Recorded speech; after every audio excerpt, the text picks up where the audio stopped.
Now, you at home can join in the conversation. You can tweet us at ANN7TV. We have officially opened our phone lines as well. Go ahead and give us a call. Tell us what your thoughts are when it comes to rape culture, especially in institutions of higher learning. And also joining me in studio is Lulama Nare. She's the Commissioner of Gender Equality. Dr. Mufokeng is the member of Sexual and Reproductive Justice Coalition. She joins me in studio as well. Dr. Ramnik Luwalia is the head of Higher Education for HIV and AIDS program. Thank you so much for joining us here on Prime.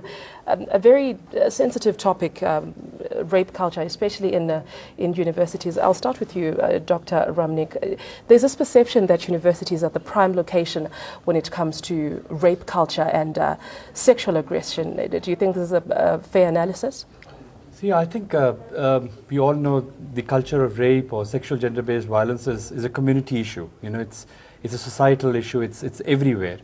It gets pronounced in universities and colleges because of this blessy phenomena. The alcohol abuse is quite high in our sector, you know, with 35% of the students abusing alcohol every month to a level they do not know who they slept with or wore a condom.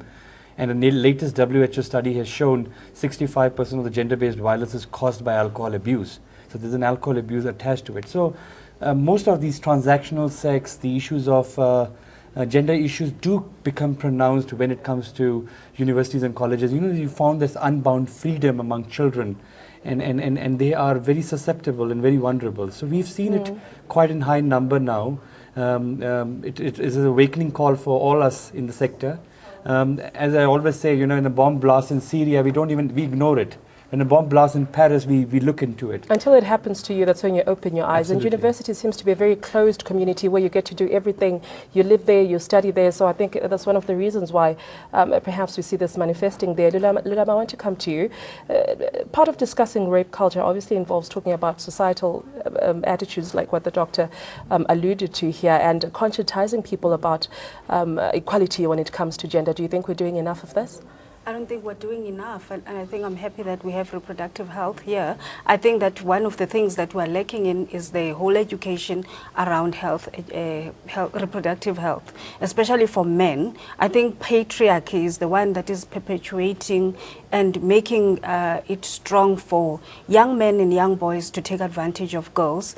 And for them, many of the men or young boys, they do not even know what consent is. They think that by buying something for the girls, alcohol for the girls, a watch, cell phone, that is consent. And I think for me, there is a bigger education and awareness that is needed there. But where does it come from, Dr. Mofokeng, when it comes to educating, you know, the young people before they even get to higher learning institutions to make them understand exactly what rape is and, you know, respecting each other on the level of the different genders that we have and understanding what it is to, you know, say, you know, when someone says yes, when they say no, and how to understand that.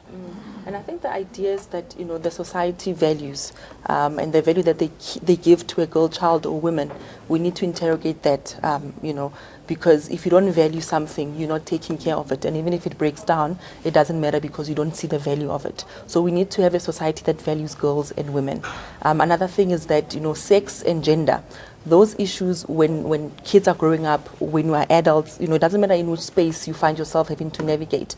If you've got imbalances in terms of gender and how we view each other as different genders and then what we all bring to the table, that also influences how people negotiate. It influences the power that people have to be able to say, well, fine, there's no female condom available for me as a woman, but here's a male condom, and as my partner who's a man, you're going to use a condom. It's hard for me to negotiate those types of things if also I don't have the tools that are empowering for me as the woman, who we know in most instances are the ones, you know, with lesser power to negotiate in relationships. And that's physical power too, because we can't even defend ourselves physically against some of the violence that we, you know, that we experience. And a lot of the times in campuses, you have children who have to transition from childhood into adulthood, and a lot of them are unguided, a lot of them are unsupported, and it's so critical that we have young people who we can support to transition from the, you know, from childhood into adulthood, but also many of them coming from child-headed household where there are no parents for them to fall back onto. There aren't any other role models or other older people that these kids can depend on. So we really need campuses or institutions of higher learning that looks at their students that they are intaking as a whole, not just academically, but biopsychosocial. It's so important that whatever solutions that we come up with address all the other causes of why, for example, young girls in varsities end up in transactional sex, if they've got no fees. And the issues are really compounded, aren't exactly. they? It's a domino effect. It comes from one stage, it goes to the other. Yeah. Speaking of universities, there's been a task team, Doctor, that has been initiated where people are having dialogue and wanting to understand and conscientize each other and hoping that this will kind of quell this rape culture that we see in universities. Do you think it's going to help? Has it helped before? I mean, where are we going with this? So I think we did appoint technical task team as the Deputy Minister's as announced in the media today. It's a multi-sectoral task team. You've got Department of Social Development, be it Department of Higher Education or universities and colleges will never be able to fight this evil if we all not join hands together. The Department of Social Development is critical. Department of Women, United Nations of Women, Department of Justice, SAPS, Department of National Prosecuting Authorities, we all need to now come together. So the task team is also with students from different union formulations, SRCs. So we've combined everybody together into one room and say, let's consult the sector. Let's go out in every university, every TVET college, let's develop a policy, let's have a strategy, let's have a plan. We need a lot of capacity development. We need new evidence that comes out and says this works for us. But do you think universities are open to actually realize and concede that there's quite a number of rape cases that are coming from universities, or do you think they're all about protecting their reputation and thereby, disrupting any kind of efforts that could be made in terms of talks so that everyone comes out in the open and we have some kind of progress and open dialogue with what's happening in these institutions? So I think today's meeting was historic. We had most of all the universities together in one room. We had TVET colleges in one room. We don't talk about those colleges which are very much deep down in informal settlements in rural areas. And it's a problem the sector has embraced it. WITS is not going to get its name much more shiner if they find more rape cases coming out from them. So it's a problem that the Vice Chancellor needs to address. It's a problem that every academic has to address. It's a problem the SRC needs to step up with. And I think that's the call that we made today. And I totally go with this mandate that every 26 universities of South Africa and 50 TVET colleges that I'm responsible for, and the program runs on the grounds of gender-based violence, is committed together that we're going to fight this all together. Right. Lulama, the issue of a patriarchal society is something very real, especially with the culture and the traditions that we come from. You're taught that some of these things you don't discuss. Just looking at the statistics, the numbers that have come out so far, there's some cases that go unreported, and the cases that do get reported, prosecution numbers are also very low, and this is very discouraging, especially for would-be victims. And the whole process they go and they're trying to give testimony, the very grueling questions that they go through as they try to detail exactly what went through when they were violated. How do we get to a point where people feel that it is safe to report a rape case? I think we also worked as a gender commission within the universities themselves. We call them for legal hearings just to find out what is happening in terms of gender transformation. It's an eye-opener that universities do not even have gender policies, or their gender policies are not refined, or sexual harassment is something to be solved by mediation between the victim and the perpetrator. And for me, it's a power issue. Rape is a power issue. You have not consented to it. It's not like a blesser-blessee relationship. It's rape. There's no consent there. And I think for me, many universities have left it to a mediation process. They don't immediately, as the university, report such cases as serious. And we have seen in Rhodes, which is an urban, peri-urban, semi-middle strata students who are there, but it's very rife. Therefore, it's not only about the vulnerable groupings. It is just that where there is male and females in one room, the power relations, they start to show themselves that males always want to dominate and they always want to exert their force on women. And I think for me it's very serious. Universities have to develop those policies. As a CGE, we are actually on they are on our radar. We have been calling them. We have found out that they do not even have sexual harassment policies. At all. They do not have disaggregated we have a call, information. and I have to ask you to hold on to your thought. We have a call on the phone line, Rapiso from Mapopane. Thank you so much for joining us. Your thoughts, please. Hello? Yes, Rapiso, go ahead. What are your views? Yeah, I think in South Africa we need to work like you see how Islamic they work. We must make a female varsity and a male varsity so that you can separate males and female so that they can stop these things of like maybe they're making some batch of parties because if female and male they are at the same school and then they're drinking, that's where we get some problems, you see. So that you must make like, you must female school and varsity and male varsity. I think it will help us a lot. Right, thank you for your thoughts, Rupiso, there, wanting to go back in the age where we have girls studying on their own and boys studying on their own. I don't know that that is one of the reasons that we've been seeing a lot of rape cases erupting. I don't know, your thoughts, Dr. Mofokeng? I think when you live in a society where there's no consequence for crimes like rape, then they will thrive. And as a society, I think we all need to take responsibility. And I think as institutions of higher learning, with all the resources that they have, with all the, the chances that they have to raise funds, to make policies, it can't have taken this long. And I think, management as a whole, everyone that's involved needs to see and really be responsible that they are part of the structural violence that's making rape thrive in campuses. Because there's still no post-rape centers where these women, people that are being raped on campuses can go for assistance. So in terms of psychological assistance immediately after the trauma, in terms of medical assistance, in terms of post-exposure prophylaxis to HIV, preventing of unwanted pregnancies from a rape, all of those services are still not there. I attended a dialogue earlier this year hosted by the Foundation for Human Rights, where I submitted that we have to just implement the policies that are there. Department of Health has policies, has protocols on how to manage rape. There's no need for these institutions to go now and isolate themselves and try and come up with all of these fancy, documents. In terms of acting, there's enough protocols, there's enough policies, there's enough frameworks for us to just implement. In terms of gender studies and gender dynamics, I absolutely agree with Lama that they need to actually go back to the drawing board, but urgently, because if there are no deadlines, then this could take another 10 years. And people can just say, well, we tried. We met in October 2016 and we showed good intent. It's taken long enough already. I mean, the numbers are absolutely shocking. And the issue of justice you mentioned, I think is very important, because I think that's one of the deterring factors when you have reported your case and you see that nothing much is being done about it. And I think those are some of the issues that students have been raising. What, Dr. Ramnik, what policies do we have in higher education institutions to make sure that people know exactly what to do immediately when a student comes and says, I have been violated sexually? What is the first thing that you do with a student when they say that? Do we have such policies in place? So I do agree with the two friends of mine who are here that we do not have many policies. Very few universities have found a policy at this moment. And the reason of this meeting today and this technical task team is to now develop a policy, a sectoral policy, a policy both for universities and TVET colleges.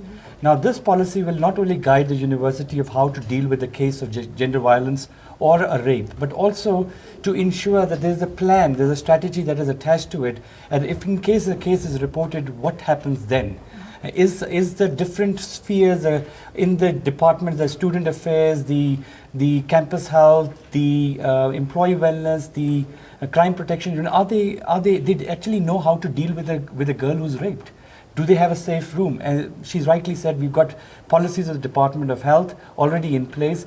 Do we follow those policies, and how do we implement them in Department of Higher Education training in our universities and colleges? Right. So our first step by next year, July, is to develop a sectoral policy, consulted with all universities, consulted with all TVET colleges, and actually get it in place so that it's uniform. We need to do this and we need to get it out. So we can agree decisive action needs to happen, and it needs to happen now. We have a call on the phone line, Ricky from Durban. Ricky, thank you for giving us a ring. What are your thoughts? Hello? Yes, Ricky, go ahead, please. Yes, I just want to agree with, the caller that called earlier with regards to having a campus for males and females. I think this will eradicate all these problems that we are having here at the moment, because it all stems down from, these delinquents trying to bring about violence, which is totally unnecessary. Right, Ricky, thank you for your thoughts there. That's a caller agreeing with our previous caller that we should separate genders altogether if we're going to stem this problem. Another issue that I wanted to raise, just going back to universities and in terms of the policies that we have in place to make sure that somebody knows what to do when they have been raped. What else can we do? I want to hear from you, Lulama, to make sure that people have the confidence going forward. I think the universities themselves have to take an urgent step in terms of protecting women inside their campuses. And for me, the callers, they are separated. The residents are from, we have female residents and male residents, but it seems as if that the spaces, it's in the spaces that women are attacked. Walking to the library, coming back from an entertainment center, going to class, coming back from class in the evening. It's the spaces. And therefore, even if you want to control the separation, do you separate people from walking in the safe pavement and all that? Because some of these incidences, they happen with friends, and you have to work with groups of friends. And I think for me, the university itself has to take an immediate remedial action. What we have seen with the universities, they do not connect well with SAPS. You get a complaint, the perpetrators, what happens is that they also give the perpetrators community service.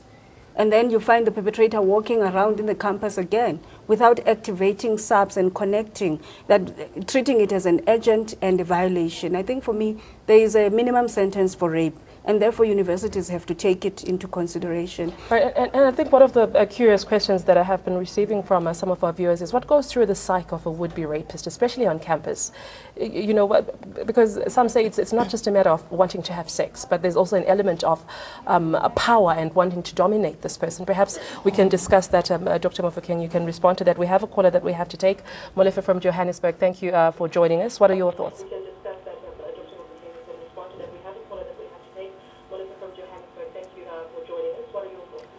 My thoughts, sister, I would like to add to the caller who made the caller earlier regarding the mixing of the males and the females. Are you with me? Yes, Molefe, we can hear you. Go ahead. Yeah, sure. That if they can look into this, I would like the panels to look into this quite positively and seriously. Because I remember when we were still in school during apartheid, this thing of mixing in the dormitories were not there. And secondly,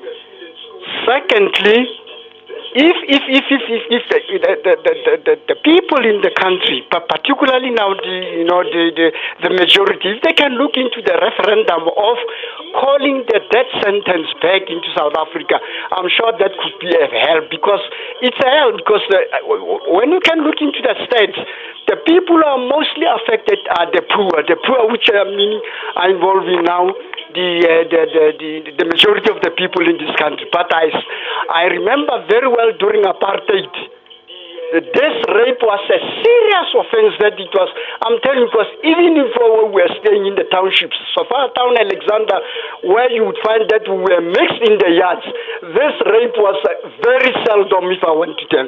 But today, because of lawlessness... I'm sorry, we have to cut it there. We have other callers who are trying to... I'm sure you have made your point. Who would have thought that the issue of separating genders again is becoming very popular, with our callers saying, again, justice, the punitive measures put in place are just not strong enough.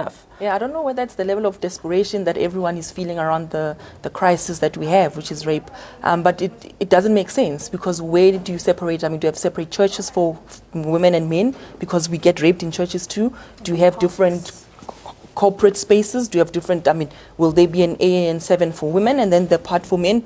It doesn't make sense. Cafeterias, we're in the streets when I'm trying to get a taxi to work. So separation of genders is not going to work. But I think what the thing about patriarchy, Lulama will probably agree, is that once you start threatening it, once you want to break down that power that people think they have over you just because you are a woman, it's threatening, and they don't want to to sort of lose that privilege over people. Right, so and this rape is a not way sex. of keeping you, Exactly. below their authority. And we keeping the burden on the victims. They must keep themselves safe. They must avoid spaces where there's men around. What about my freedom of movement then? What about my human right to interact and to be free in this space that we all share? Instead of saying, why are the rapists raping? Because rape is not sex. Rape is not transactional sex. Rape is not a bless-I-bless-you situation. Those are different things. And we can look at the socioeconomic reasons why we have those types of relationships and sexual interactions between, varsity-going students and older people and all of that stuff. And that's a different discussion altogether. Right. But and I want rape Lulama is to get not into this. sex. I see you're itching to say something. But first of all, I want to take a caller who's on the phone line. Lebo, thank you for joining us. You are calling us from Four Ways. What are your views? My views are, I think basically we are living in a lawless society. We should have consequences for the actions that people perpetuate on women and children. It is about time that the laws of South Africa are reviewed in the way that these cases are prosecuted, because this way they fall through the cracks. Because once you are raped, you cannot recollect everything. And the law will then throw the issue out, and then mostly they tell us that our law is the law of evidence. Where will you find the evidence when you're being raped? When you're being raped, are you busy collecting evidence? Absolutely. Well, thank you for your thoughts there. I think, she's trying to allude to the fact that sometimes rapists feel, people who have been raped feel like they get raped for the second time by the justice system when apparently there's no evidence and, stuff like that. Lulama, you wanted to say something before the caller spoke? I think we also observe in courts the kind of questions that women are asked, the women that have been raped, you are asked, what time what were you wearing? And I think those things should not be applicable inside the courts themselves, because they further entrench the whole issue that women are not supposed to be in certain spaces at different times and they are supposed to wear different clothes. And we know in South Africa that we rape even 3-month-old baby. Therefore, it has nothing to do with what a woman is wearing. Absolutely. So and I think another issue that we haven't spoken about, which is very important, the issue of HIV/AIDS, Dr. Ramnik. We have really high disturbing numbers, especially in South Africa compared to the rest of the world. And it culminates with some of these rape cases that we have been seeing. It spreads a lot of diseases. What do we do going forward? So I think one of the biggest challenges that remained with us, of course, the issue of rape has to come down. And I just wanted to first go before answering the yes, HIV/AIDS. Yes, you can just quickly do that as we're running out of time. Is about the issue of education. We're going to be very much intensifying education, specifically the peer-to-peer education. A student-to-student dialogue needs to now happen within each colleges and each university. Women empowerment issues needs to be now upscaled. The gender is not just women, it's also men. Men are also being raped in this moment. So we need to be very cognizant of how we ensure men empowerment is there, issues of LGBTI is taken forward, and the issues of women empowerment. So education will play a very critical role. Isolating genders, not yet. Let's try the education route. Let's see if dialogues can make a difference. Can education make a difference? I think we have a lot of weapon in the form of education that we've not exploited yet. And hopefully that will continue to happen. Ladies and gentlemen, thank you so much for your time. I certainly appreciate it. That's all the time we had. To all our callers and for all our viewers who have been tweeting, we certainly appreciate your participation. We'll have to leave it there for now, and we'll take a very short break to stay with ANN7. We'll be back in a moment.